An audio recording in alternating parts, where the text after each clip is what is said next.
Donc, une petite démo qui va faire en sorte que on va tranquillement faire le tour de Photoshop. Donc, quand j'ouvre Photoshop, je vais partir de zéro. Pour Photoshop, on vient dans Tous et dans Adobe. Ici, on va trouver la version la plus récente de Photoshop. Donc, Photoshop 2025 en ce qui me concerne. Donc, j'ouvre Photoshop.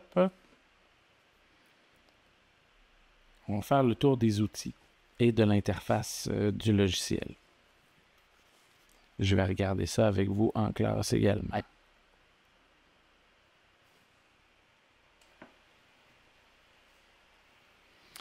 Donc, Photoshop me demande est-ce que tu veux ouvrir un nouveau fichier, regarder des anciens fichiers que tu as fait, regarder des démos. Donc, nous, on va se créer un nouveau fichier pour regarder en fait comment fonctionnent les outils. Dans les nouveaux documents, il y a tout ce qui est de l'ordre des documents que j'ai fait récemment. Est-ce que j'ai d'enregistrer? Tout ce qui est de l'ordre de... Donc ça, c'est des presets, en fait, c'est des pré-réglages de documents et de résolution en fonction de différentes utilisations. Donc en photographie, en impression, en illustration, en web, pour ce qui est de créer des images pour les appareils mobiles, en film et en vidéo. Nous, on va travailler dans l'illustration et on va se faire une grille de 1000 pixels par 1000 pixels à 300 pixels par pouce. Ça, je vais vous expliquer la définition et la résolution. Donc, ici, j'ai un titre. Donc, ça va être, je vais appeler ça test. Donc, une largeur de 1000 pixels par 1000 pixels à 300 pixels par pouce en couleur RGB en 8 bits avec fond blanc. Donc, je me crée mon nouveau document qui est un document carré. Je vais regarder les outils que j'ai à ma disposition ici. Je vais commencer avec ceci, c'est un outil de sélection, de déplacement. Et le raccourci clavier, c'est le V. Donc, si je crée un objet sur Photoshop, par exemple, si je le remplis d'une couleur, là, ma couleur de premier plan était blanc, on va voir que si j'utilise l'outil de déplacement, je vais déplacer ma sélection. Donc, avec CTRL-Z, je reviens en arrière. Donc, ça, c'est l'outil qui me sert à déplacer mes éléments.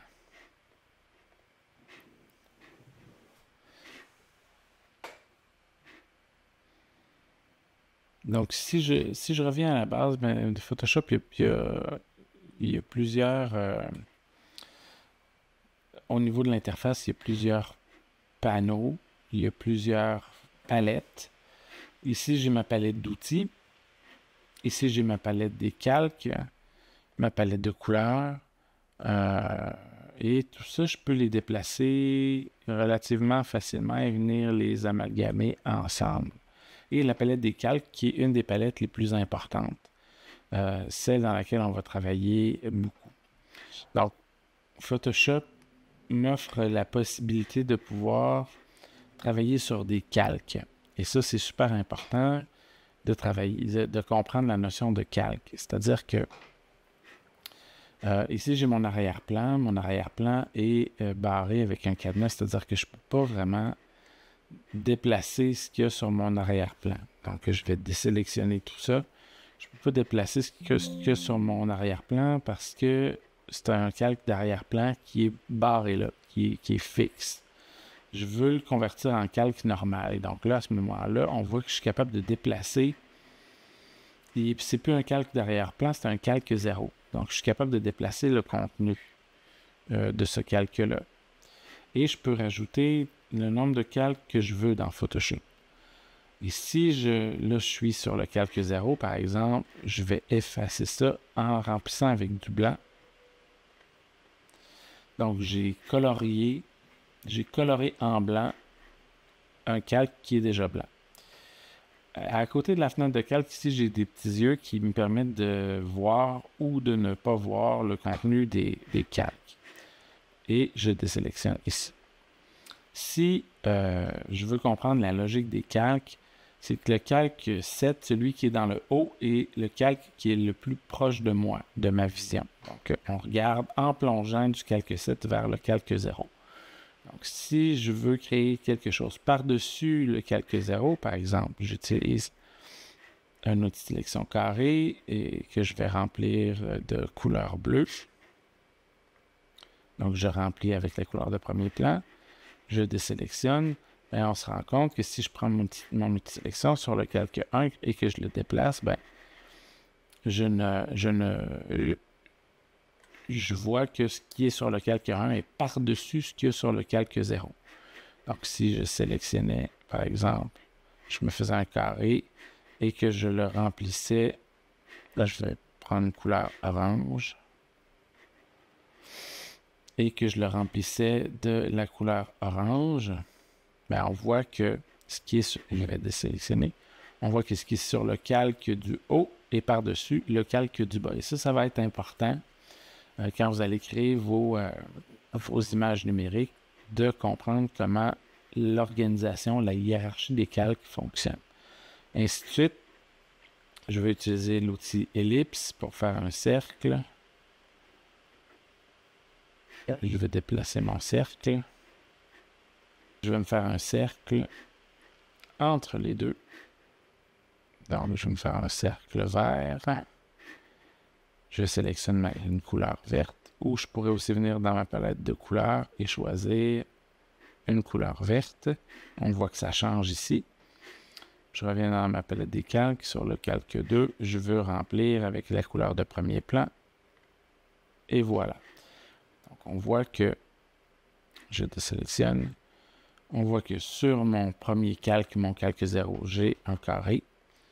Si j'enlève la visibilité, ben, le checkerboard, l'espèce de quadrillé derrière, ça montre que c'est transparent. Donc, calque 1, calque 2, calque 3. Les éléments, je peux les sélectionner les uns. Voyez-vous, avec l'outil de sélection, si je suis capable de venir voir ce que je sélectionne, il va sélectionner automatiquement. Voyez-vous, il va sélectionner automatiquement l'objet. Donc, il va sauter d'un calque à l'autre. Donc, c'est comme ça que je navigue dans Photoshop avec les différents éléments.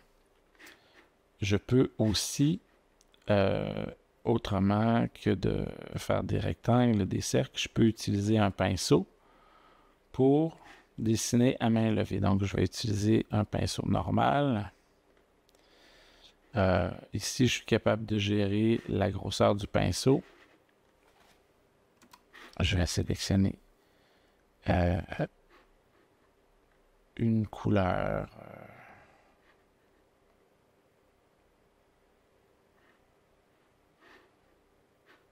Couleur rouge.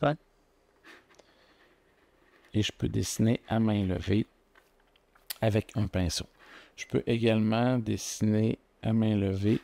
Je vais revenir sur ma palette des calques. Je peux également venir dessiner avec un pinceau dans une forme sélectionnée. Donc, j'aurais utilisé mon pinceau qui est ici. Et là, ben, je vais pouvoir, en fait, dessiner à main levée à l'intérieur d'une sélection. Voilà. Donc, outil de sélection, j'ai le cercle, le carré et j'ai aussi des rectangles, mais ça, c'est pour faire des lignes. On ne les verra pas nécessairement. Et j'ai les formes plus libres, les outils de lasso, qui me permettent de pouvoir, je désélectionne, le lasso me permet de pouvoir travailler avec la tablette graphique ou avec la souris et faire des formes à main levée directement sur un calque. Donc, je vais utiliser ma brosse. En cliquant à droite avec mon pinceau, je peux augmenter la grosseur de ma brosse. Et voilà. Et là, je travaille sur des calques, je désélectionne. Je travaille sur des calques différents à chaque fois. Ce qui me permet de pouvoir intervenir. Si je voulais déplacer ceci, par exemple, je pourrais je pourrais le déplacer à ma guise. Vous voyez? Donc, c'est un petit peu le principe des outils de sélection. Ensuite, j'ai l'outil lasso et lasso polygonal. Donc, le lasso polygonal, lui, me permet de créer des formes libres, mais avec des lignes droites. Je vais remplir. Je vais remplir en noir. Et j'ai l'outil lasso magnétique, qui est un outil de sélection qui me permet de suivre les bordures de certaines formes. Je l'utilise presque jamais. J'aime mieux utiliser d'autres outils de sélection qui sont plus puissants. Donc, CTRL-D pour désélectionner. Et en parlant d'outils de sélection plus puissants, donc ici j'ai des outils de sélection automatique. Sélection d'objets, sélection rapide et baguette magique. C'est des outils de sélection qu'on va utiliser souvent pour venir sélectionner des parties d'image. Donc, sélection d'objets va venir sélectionner automatiquement les objets qu'il va comprendre. Donc là, si je suis ici, est-ce qu'il va comprendre que je veux sélectionner? Non. Donc, je vais choisir le calque sur lequel je veux que la sélection se fasse automatiquement. Je clique et mon objet est sélectionné. Ça me permet de pouvoir copier, coller, effacer, bref, couper. Voilà. Est-ce que si je venais ici et j'utilisais l'outil de sélection automatique, est-ce qu'il comprendrait? Oui, il comprend que je veux sélectionner mon carré. J'aimerais changer la couleur du carré, donc à ce moment-là, je vais remplir avec un gris. Donc, l'outil de sélection d'objets pour des objets qui sont facilement identifiables, ça va devenir un outil extrêmement puissant. L'outil de sélection rapide va permettre de pouvoir dessiner, je vais désélectionner tout ça, va pouvoir rapidement, pour vous donner un bon exemple, je vais désélectionner tout ça et je vais enlever la visibilité de certains calques pour venir ici, cliquer à droite. Comment je vous expliquerai bien ça, donc? L'outil de sélection rapide, sélectionne une forme facilement. Donc, je désélectionne, je choisis le calque sur lequel je veux sélectionner mon objet et je vais diminuer la taille, en fait, de mon pinceau. De sélection pour... Voyez-vous, il a sélectionné automatiquement la forme. C'est un outil qui va être utile pour sélectionner des éléments dans une photographie. Et l'outil de baguette magique, c'est un outil qui est précis. Donc, je vais désélectionner ça ici. L'outil baguette magique sélectionne aussi, mais avec une tolérance. C'est-à-dire que, je vais y revenir, c'est-à-dire qu'en jouant avec la tolérance, la baguette magique va sélectionner plus ou moins précisément. Et va se baser sur les couleurs et sur le niveau de contraste des objets. Donc,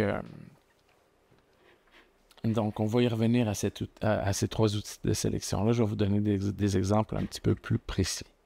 Ensuite de ça, j'ai toutes sortes d'autres outils qui vont être utiles, mais pour l'instant, on va surtout se concentrer sur les outils de sélection de base. L'outil de recadrage permet, pour sa part, de recadrer le canevas. Donc, si je double-clique, mon canevas devient beaucoup plus petit. Donc, ça change la taille du canevas. En tant que tel, ça ne change pas la taille de la forme. Si je veux transformer ma forme à l'intérieur, la rendre plus petite, je sélectionne le calque, je sélectionne ma forme et je peux, avec les poignées ici, agrandir ou rapetisser.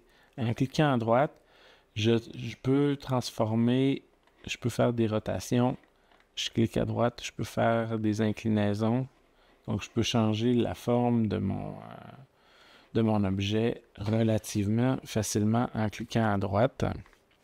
J'utilise beaucoup distorsion, ce qui permet de vraiment de changer la forme de façon assez libre. Et je vais utiliser aussi déformation qui me permet de pouvoir vraiment changer de façon organique ma forme.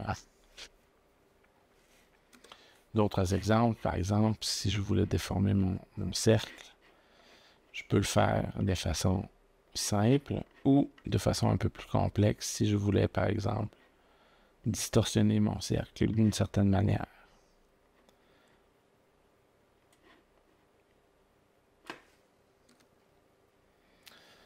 Donc voilà pour ça.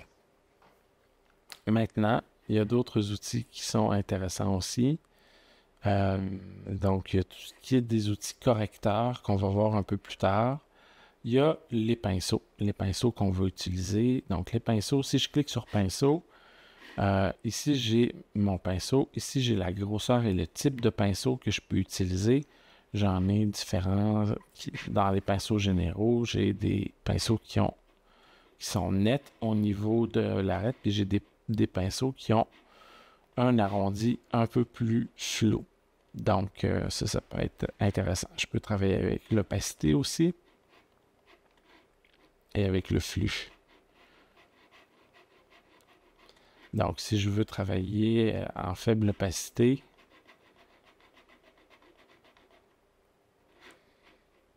je peux aussi travailler avec une pleine opacité, mais avec un flux qui est bas. Donc, le flux va s'additionner, lui, jusqu'à arriver à 100%. Alors que si je travaille avec mon opacité et que je répète mon opacité, rien, mon flux est à 0, mon opacité, lui, va augmenter aussi jusqu'à 100%. Donc, si je veux travailler en subtilité, je vais me mettre un flux ou une opacité plus basse.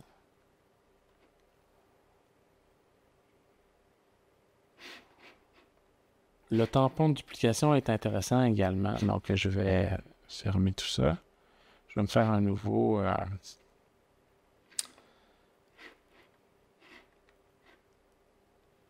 je vais me faire une nouvelle forme avec mon pinceau. Boum. Je veux une complète opacité. Je veux une forme qui est complètement dure. Donc, voilà. Et ce qui est intéressant avec cet outil-là, quand le calque est sélectionné, c'est qu'en appuyant sur Alt, je vais copier et je peux déplacer et copier ma forme. Si je copie ici, donc c'est un outil qui va être très utile quand on va faire de la retouche photographique.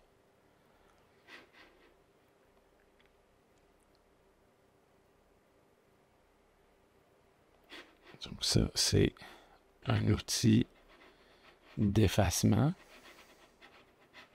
Donc, c'est une gomme à effacer. Ça, c'est un pot de peinture. Donc, ça me permet de remplir rapidement une forme ou une sélection. Donc, le pot de peinture, je vais l'utiliser. Par exemple, si je fais une sélection particulière, je vais vouloir utiliser le pot de peinture. Et le pot de peinture va remplir la forme de la couleur de premier plan.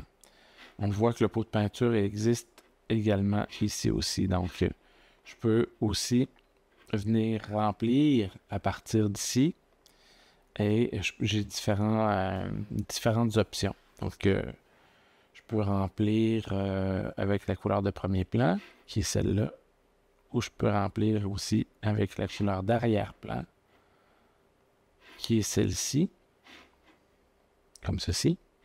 Je peux remplir en noir, je peux remplir en blanc, je peux remplir en gris.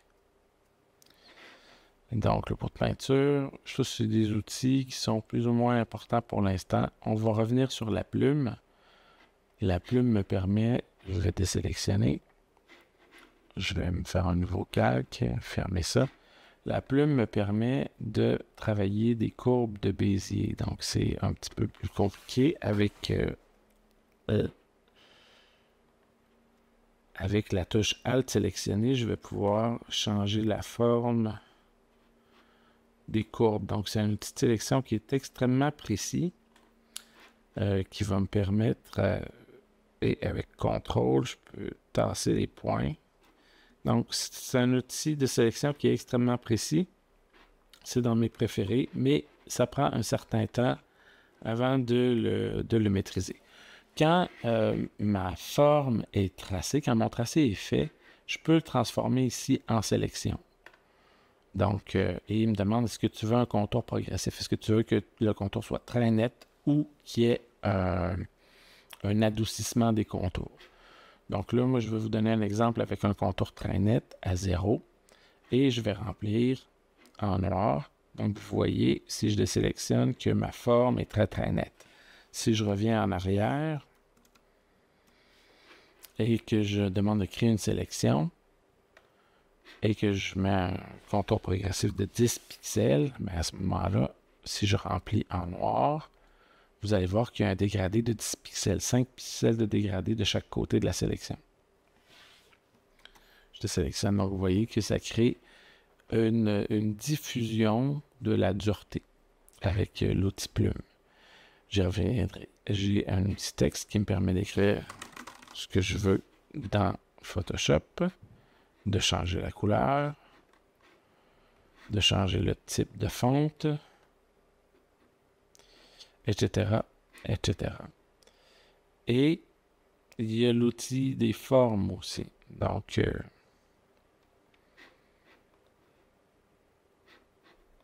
on y reviendra à l'outil des formes.